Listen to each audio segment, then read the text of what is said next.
As John Calipari navigated this year's team to an SEC Tournament championship and a Sweet 16 berth in the NCAA Tournament, Big Blue Nation thought that most of this season's players would return.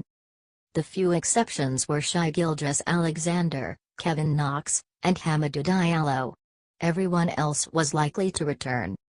But over the last 2 weeks, Cal has gone on a recruiting spree like none other we have ever seen.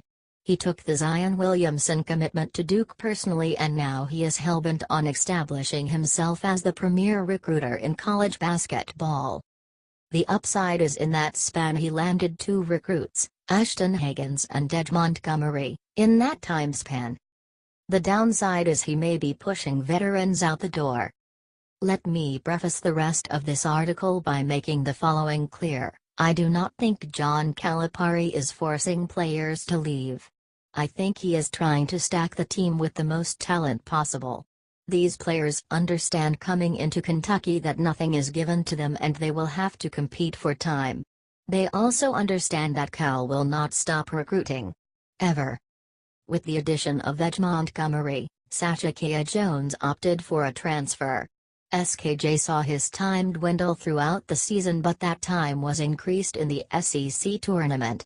It had looked as if he had turned a corner and that he may have carved a spot out for himself.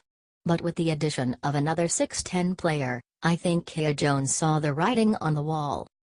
Ty Wynyard has also opted to transfer.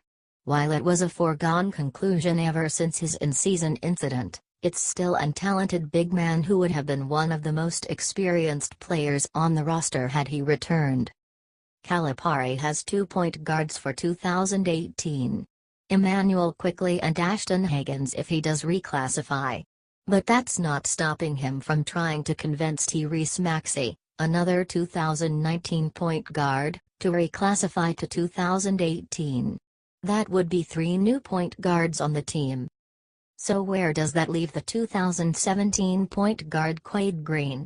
He could move to the 2, but Tyler Herro, Keldon Johnson, and Jemarl Baker all play the 2 as well.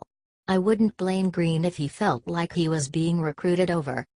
But once again, Green knew the deal coming to Lexington. That hasn't stopped the rumors of Green contemplating a college career elsewhere.